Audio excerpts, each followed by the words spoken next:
नहीं? नहीं, कोई प्रॉब्लम नहीं, बस मैंने एक छोटा एडजस्टमेंट किया है। होंडा और अल्फा आगे काफी टक्कर की फाइट कर रहे हैं ठीक मेरे सामने, पर मेरे पीछे कोई नहीं, तो मैं परफेक्ट रेसिंग लाइन ले सकता हूँ। लगता है मैंने जितना सोचा था उससे जल्दी ही मैं उनकी लड़ाई में शामिल हो जाऊंगा। वो आगे वाली कार्स की फाइट में घुसना चाहता है। क्या वो सच में ये बात इतना सीरियस होकर बोल रहा है? ये जाहिर है कि इतना बड़ा परफॉर्मेंस गैप है, फिर भी ये बात जानते हुए भी। स्टार्टिंग का जो तूफान था वो अब शांत हो गया है। रेसर्स की रैंकिंग अब स्टेबल हो गई है।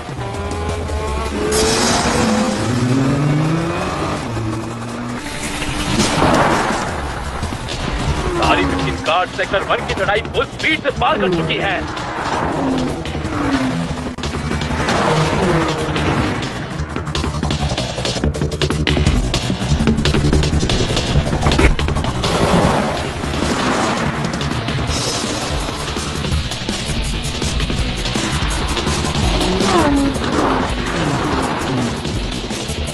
आईपा इतनी जल्दबाजी में जा रहा है शुरू से ही, पर अगर वो ज्यादा ही जल्दी करेगा तो एक छोटी सी गलती से भी रेस हाथ से जा सकती है।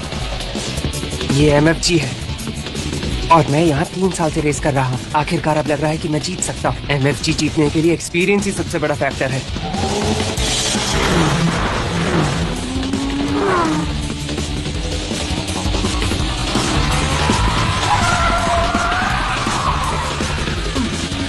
क्या हो रहा है टाइको? स्पीड क्यों नहीं बढ़ रही?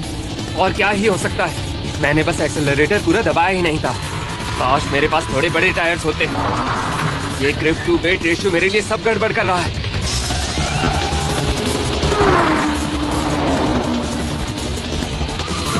मैंने इतना खर्चा करके ये पास कर ली है, तो मेरा जितना हो सके उतना एक्सेलरेटर दबाना बनता है।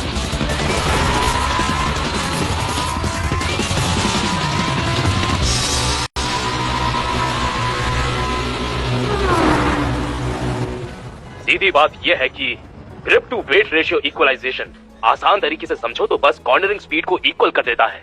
गाड़ी के मॉडल या एग्जॉस्ट पर कोई रिस्ट्रिक्शन नहीं, सिर्फ grip to weight ratio count होता है। मुझे याद है ये रूल सुनकर मैं कितना हैरान हो गया था।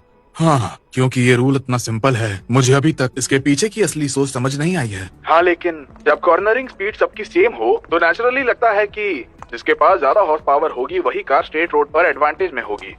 क्या इसीलिए सब लोग हॉर्स पावर बढ़ाने पर इतना फोकस करते हैं? हाँ, बिल्कुल सही कहा। यही वजह है कि यूरोपियन स्पोर्ट्स कार ने टॉप पोजीशंस ले रखी हैं। इसीलिए कुछ लोग कहते हैं कि ये रूल अमीर लोगों के लिए बनाया गया है। हाँ, लेकिन मुझे लगता है इस साल MFG में एक टर्निंग पॉइंट आने वाला है।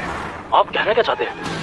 पिछले साल बीच रेस में माइकल बैकेनबॉर के आने से एक टर्निंग पॉइंट आया था। उसने हॉर्स पावर से ज्यादा बैलेंस को जरूरी समझा। ये तो जाहिर है कि नया रेसर कातागिरी कराटा उसी अप्रोच को फॉलो कर रहा है। हाँ, लेकिन उसकी कार की हॉर्स पावर सच में बहुत कम है। ओवरऑल बैलेंस की बात करें तो कोई खास तारीफ करने लायक नहीं है। माफ करना, मुझे ये बात पहले से पता थी। ताकाहाशी रियो ने जो MFG के लिए रेगुलेशन सेट किए हैं उसमें टायर एंड्योरेंस का काफी स्मार्ट सिस्टम भी शामिल है। इससे सारे पार्टिसिपेंट को ये मौका मिल जाता है कि वो ज्यादा बेहतर कार्स को हराकर रेस का पूरा फ्लो बदल सके। ये तो मानना पड़ेगा कि वो है तो हर मामले में एक जीनियस, इसमें तो कोई शक नहीं। हाँ, मानना पड़ेगा। कोगाशिवा रेसिंग की दुनिया में सच में बहुत ही एक्सपीरियंस है।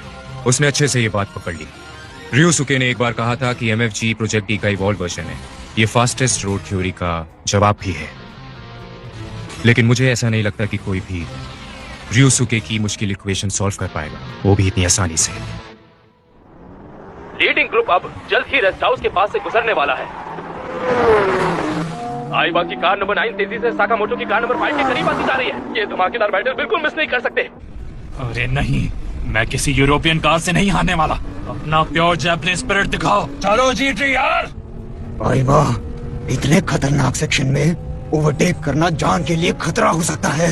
बड़े एग्जॉस्ट वॉल्यूम वाला इंजन और computer controlled 4 wheel drive car को कॉर्नर्स और स्ट्रेट्स दोनों पर जबरदस्त एक्सेलरेशन देते हैं। MFG में कार परफॉर्मेंस ही सबसे बड़ा फैक्टर है। सारी कार्स अब सेक्टर 1 से सेक्टर 2 की तरफ बढ़ रही हैं। और देखिए, ट्रैक भी अब चढ़ाई से डाउन हिल पर शिफ्ट हो गया है। अब हमें देखना यह है कि इस हॉर्स पावर सेक्शन के बाद रैंकिंग किस तरह से बदलेगी। 14 कार ट्रैक पर चलते हुए रेस्ट हाउस को क्रॉस कर चुकी है। जस्ट थोड़ा पीछे लास्ट पोजीशन पर कार 86 भी आ रही है। और अब सभी कार्स सेक्टर 2 में दाखिल हो चुकी हैं। ओकाटा बोल रहा हूँ। ऑयल टेम्परेचर और प्रेशर दोनों नॉर्मल है। फ्यूल कंजम्पशन की स्पीड भी बिल्कुल नॉर्मल है।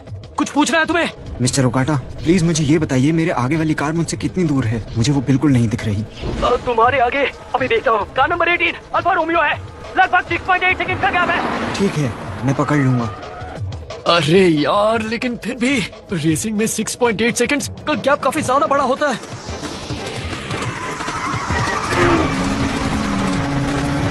काकेरू बोल रहा हूँ। क्या कर रही हो नोजुमी? उस होंडा को ओवरटेक करो और आगे बढ़ो। ये जितना सोचा था उससे ज्यादा टफ निकला। इस कार के साथ भी इतनी फास्ट कॉर्नर्स। मेरी मदद करो भाई। आखिर तुम्हारा क्या करूं मैं? वक्त आते ही वो मूव यूज करते। नंबर 3 फॉर्मेशन रेडी करो। समझ गई। अब तुम पर ही भरोसा है भाई।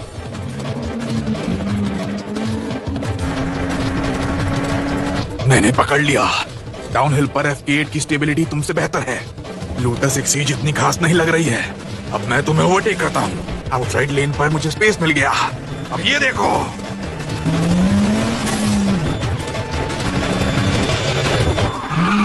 अभी कट इन करो नोजुमी। मैं निकल रही हूँ। ये मजाक कर रही है क्या? आउटसाइड लेन पर मुझे इतनी स्पेस दी ताकि मुझे फंसाने की कोशिश कर सके। भाई दोनों संभल कर, पीछे से कार आ रही है। बहुत देर हो चुकी है। अल्फा अब आगे निकल चुका है। अरे नहीं। अपना काम ढंग से कर सकते हो क्या? पहले बताना चाहिए था कार 86 आ रही है। मेरे साइड में आने के बाद बताने का क्या फायदा? मैं अब सामने की जगह पीछे भी देखूं। और जहाँ तक मुझे पता था कार 86 तो अभी बहुत पीछे थी। डाउनहिल शुरू होते ही वो अपना गैप खत्म कर रहा है। कौन सा जादू इस्तेमाल किया उसने? 86 बिल्कुल हमारे पीछे है भाई।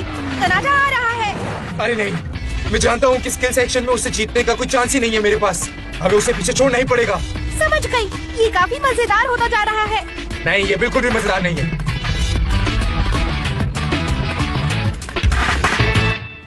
MF ghost. MF Ghost. Toon World for all.me. Ranking बदल गई है। चलो जल्दी। ठीक है।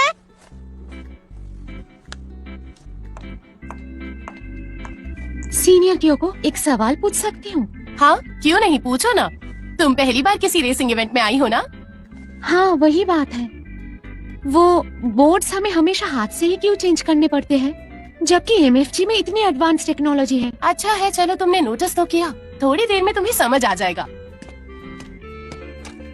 जरा रुकिए। Don't get a close up of my butt, Uehara. I'm so self-conscious. सच में? फैन सर्विस भी काम का एक जरूरी हिस्सा होता है।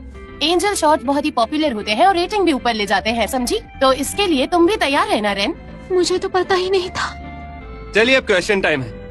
मोए, तो बताओ कि तुम्हारा फेवरेट रेसर कौन है? ये जवाब देना मेरे लिए अभी थोड़ा मुश्किल है। मेरी नजर में तो मुझे सारे रेसर्स बहुत ही अच्छे लगते हैं और उन्हें देखकर लगता है वो बहुत ही दूर दूर रहते हैं। वो बिल्कुल भी ऐसे लोग नहीं हैं जिनके पास मैं आसानी से जा सकूं।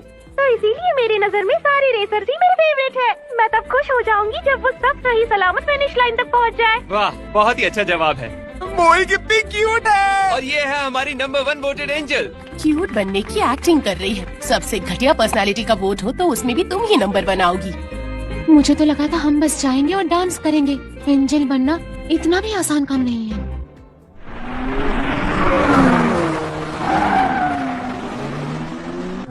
यहाँ से लेक साइड शुरू हो रही। अगर मुझे 86 को वहाँ पीछे छोड़ना है तो अभी काफी लीड बनानी पड़ेगी, नहीं तो हम जैसी सेक्टर 3 में जाएंगे वो दोबारा हमें पकड़ लेगा। दोनों लीडिंग कार्स ऑटोरी क्रॉस कर चुकी है। बेकेनबावर बहुत करीब आ रहा है। वो इशिगामी के बिल्कुल पीछे चिपका हुआ है। इशिगामी थोड़ा मुश्किल में लग रहा है। लगता है उसके पास अब ताकत बची ही नहीं है। 2 बार का लगातार चैंपियन होने के नाते शायद वो नए चैलेंजर्स के सामने एक दीवार बनने की कोशिश कर रहा है। ये तो बेइज्जती है। मेरी करेरा GT3 को एक मामूली सी केमैन ने टेलगेट किया हुआ है। शर्म की बात है। ये मुझे परेशान कर रहा है। क्या मैं फालतू में ज्यादा सोच रहा हूँ सिर्फ इसीलिए क्योंकि वो पोर्शे एकेडमी का है? मुझे फिर ऐसा क्यों लग रहा है कि वो मुझे जानबूझकर नीचा दिखाना चाह रहा है? ये गलतफहमी है या वाकई में तुम उस कार को चलाने के लायक हो? इशिगामी 991 GT3 सभी रियर इंजन पोर्शेस में सबसे पावरफुल मॉडल है। क्या तुम्हें लगता है कि तुम सच में उस कार को कंट्रोल करना जानते हो? एशिया के एक छोटे कंट्री साइड से आने वाले ड्राइवर के तौर पर क्या तुम जर्मन इंजीनियर्स की बनाई शानदार कार के लायक भी हो? चलो फिर देखते हैं। ठीक है, तो ये लड़ाई थर्ड प्लेस के लिए है। अभी के लिए ये सबसे ज्यादा मजेदार बैटल होने वाली है।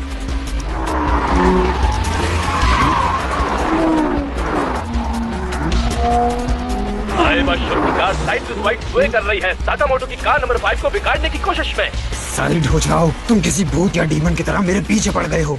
तुम समझ क्यों नहीं रहे? थोड़ा अपने टायर्स पर भी ध्यान दो। तुम्हारा टेल गेट करना मुझसे बर्दाश्त नहीं हो रहा। नंबर 7 इंजन का केस तो मेरा ही होगा और किसी का तुम्हें क्या हुआ? मुझे एकदम से बहुत ठंडी लगने लगी। हैरानी की बात है, कार नंबर 2 आकाबारे ने मूव कर लिया है। उसने कार नंबर 11 नात्सुमे की BMW को पास करते हुए 9th प्लेस ले लिया है। टर्बो फॉल्ट की वजह से उसका परफॉर्मेंस उतना अच्छा नहीं था, लेकिन अकाबा जैसा रेसर ऐसी पोजीशन से शांत नहीं होने वाला। पिछले सीजन वो 2nd रैंक पर था। वो हर मायनों में एक टॉप टियर रेसर है। एक पोजीशन बढ़ाकर अकाबा सीधा लैम्बोर्गिनी को टारगेट कर रहा है। आखिर आ ही गए अकाबा कायटो। मुझे अंदाजा था कि तुम ठीक इसी वक्त मेरी नजर में आओगे। टर्बो मिलने के बाद थोड़ा आराम कर लिया क्या? पर लगता है कि तुम्हारा हॉर्स बैज अब थोड़ा बिगड़ गया है। ये 5.2 लीटर नेचुरली एस्पिरेटेड V10 तुम पर पीछे से हंस रहा है, देख पा रहे हो ना? मुझे फरारी से कोई खास लगाव नहीं है और ना ही कभी होने वाला है। मेरे लिए बस रेसिंग टूल के तौर पर अच्छा काम करती है, इसीलिए इसे मैंने चूज किया। पर पता नहीं क्यों ये एवेंटाडोर का बैच मुझे खास तौर पर बहुत चिड़चिड़ा कर रहा है। आजकल सुपरकार्स का असली किंग तो सिर्फ ये लैम्बोर्गिनी ही हो सकता है। मुझे ग्रैंड प्रिक्स ट्रेडिशन से कोई मतलब नहीं है। ऐसा लग रहा है कि कोई मेरे कान में बोल रहा हो कि कुछ भी करके तुम बस उससे आगे निकल जाओ और सामने आने वाले डस्ट क्लाउड में ना फंसो। लीडिंग कार लाइन 1 के हाईएस्ट पॉइंट के पास अब पहुंचने वाली है। देख सकते हैं कि दोनों पोर्शे कार्स अब सेक्टर 3 में एंटर कर चुकी है। 3rd प्लेस पर कार नंबर 5 और 4थे पर कार नंबर 9 आ रही है। 5th प्लेस पर कार नंबर 7 और 6th पर कार नंबर 6, 7th पर कार नंबर 8 और 8th पर car number 3, 9th place car number 2 ने ले लिया है। 10th प्लेस पर कार नंबर 11 और 11th पर कार नंबर 10। वहीं पर हमारे याचिकिता सिबलिंग्स मौजूद है। 12th place car number 16, 13th पर कार नंबर 18 और उससे थोड़ा ही पीछे, ये काफी हैरानी की बात है, कार 86 अब 14th प्लेस तक आ गई है और उसके बिल्कुल पीछे सिविक चिपक कर उसका पीछा कर रही है। सारी 15 कार्स अब सेक्टर 3 में एंटर कर चुकी है। सच कहूं तो कार 86 की परफॉर्मेंस मुझे बहुत ज्यादा हैरान कर रही है। ये 86 लेकर वो इन कार्स को चैलेंज कर रहा है, ये वैसे ही काफी डेयरिंग बात है। और इस वक्त कनाडा लास्ट प्लेस में भी नहीं है। ये बात मैं कैसे समझूं? ये किसी मिरेकल से कम नहीं है।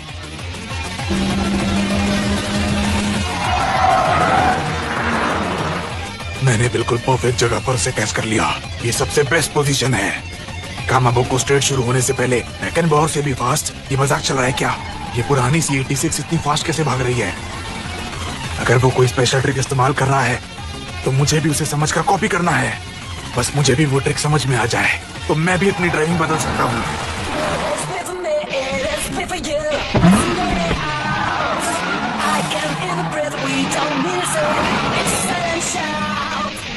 कॉर्नरिंग तो बहुत फास्ट है। नहीं, ये तो नामुमकिन है। हम दोनों की कार्स बिल्कुल सेम टाइप की है। इस जमाने पर मेरी कार तो उससे फास्ट होनी चाहिए। भले ही दोनों 2.2 लीटर इंजन है, टर्बो और एनए इंजन में फर्क होता है। ब्रेकिंग से कॉर्नरिंग तक वो मुझे पीछे छोड़ गया। उसकी स्पीड काफी ज्यादा है। मैं उसे भागने नहीं दे सकता। बस एक चांस दो गैस जमाने का और स्ट्रेट आने दो। अरे नहीं, वो दूर होता जा रहा है। वो निकल रहा है। ये क्या हो रहा है? समझ में नहीं आ रहा। मैं ये कैसे मान लूं? हम दोनों पर सेम फिजिक्स के लॉ काम कर रहे हैं।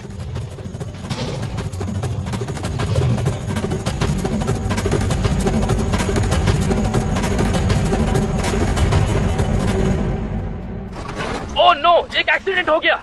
10th प्लेस वाली नात्सुमे की BMW अब काफी स्लो हो चुकी है। ये तो लक की बात है, बिना कुछ किए एक्स्ट्रा एडवांटेज और बोनस मिल गया। भाई, रेयर व्यू में देखकर ऐसा लगा रेड कार आ रही हो। अरे वो इतनी जल्दी आ भी गया। जो लीड हमने इतनी मुश्किल से बनाई थी वो खत्म भी हो गई है। अब क्या ब्लॉकिंग फॉर्मेशन इस्तेमाल करें? नहीं, उसे ब्लॉक मत करो, उससे हम ही स्लो हो जाएंगे। आगे वाली कार से और गैप मत बढ़ने देना। अगर हम उसे चांस ही ना दें तो इतने पतले ट्रैक पर वो चाहे कितना भी अच्छा हो ओवरटेक तो नहीं कर पाएगा। बेस्ट रेसिंग लाइन से हटना मत बस। बस वही तो मैं चाहती हूँ। मैं कनाडा से रेस करना चाहती हूँ। अगर ऐसा किया तो तुम्हारा कोई चांस नहीं बचेगा। स्किल में बहुत फर्क है। दोनों लड़ाकू कार्स कार नंबर 3 और नंबर 2 की फाइट कोहरे के अंदर गायब हो गई। मानो ऐसा हुआ हो कि घोस्ट टाउन का ग्रिम रीपर जैसे सब कार्स को निकल गया। अपनी बात करूँ तो मेरे लिए भी ये सेक्शन बहुत टफ साबित होगा। हाँ, ड्रोन से आने वाली फुटेज भी अब ब्लर होती जा रही है, तो हम भी पूरी सिचुएशन को अच्छे से समझ नहीं पा रहे हैं। याजिकिता सिबलिंग्स और कार 86 आपस में फाइट करते हुए कोहरे में घुस रहे हैं। मैं अब इस मौके का फायदा उठाते हुए आप सभी एमएफजी फैंस को वो बताता हूँ जो इन्फो मैंने कातागिरी कनाडा के बारे में इकट्ठा की है। उसका असली नाम कनाडा रिविंगटन है। कातागिरी सरनेम जो वो इस्तेमाल कर रहा है वो उसके जापानीज फादर से आया है। वो यूके के कैम्ब्रिज में पैदा हुआ था। उसने ट्रेनिंग ली है लेजेंडरी रॉयल डॉनिंगटन रेसिंग स्कूल में, जिसे शॉर्ट में हम RDRS भी बोलते हैं। 4 साल की उम्र में कार्टिंग शुरू की और 7 साल की उम्र में ब्रिटिश कार चैंपियनशिप में कम्पीट किया। और हाँ, अगले 2 सालों में उसने 6 मशहूर चैंपियनशिप्स भी जीती। 10 साल में ही F4 चैंपियनशिप जीता, जिसमें उतरे हुए उसे 2 साल ही हुए थे। एक सेकंड जरा रुक जाओ, ये तो बहुत ही कमाल का एक्सपीरियंस है। क्या सच में? वो लड़का, सीधी बात यह है कि अब हम लोग सेम लेवल पर नहीं हैं। मुझे लगा शुन सिर्फ हवा में बातें कर रहा था। रेसिंग स्कूल के सभी ट्रेनीज को जापान के ग्रेजुएशन एग्जाम्स जैसे ही फाइनल एग्जाम देने पड़ते हैं। ये जरूरी होता है। कहते हैं कातागिरी ने हर सब्जेक्ट हाईएस्ट स्कोर के साथ पास किया और टॉप स्टूडेंट बन के ग्रेजुएट हुआ। मैंने तो ऐसा भी सुना है कि उसके टोटल पॉइंट्स ने पूरे स्कूल का रिकॉर्ड ही तोड़ दिया था। चाहे रियल ट्रैक हो या सिमुलेटर टेस्ट, उसने हर जगह पर कमाल का परफॉर्मेंस ही दिया है। RDRS के लोग फोन पर ये सब मुझे बहुत रोमांचक तरीके से बता रहे हैं कि वो इतना बेहतरीन टैलेंट है। उसे ग्रेजुएशन से पहले ही बहुत सारे मैन्युफैक्चरर्स से ऑफर्स मिले, लेकिन फिर भी उसने उन मिले हुए सारे ही ऑफर्स को मना कर दिया और सीधा अपने होम टाउन वापस चला गया। मुझे लगता है ये तब की ही बात होगी। तब कैथरीन की तबीयत अचानक से खराब हो गई थी। हाँ बिल्कुल, वो सच में बहुत अच्छा बच्चा है। ठीक है, जैसा मैंने पहले बोला था, एक और सरप्राइज तैयार रखा है मैंने। वो ये है कि डॉनिंगटन रेसिंग स्कूल में एक ऐसे टीचर के बारे में सुनने में आया है जो कि जापानीज है और उनका नाम है ताकुमी फुजिवारा।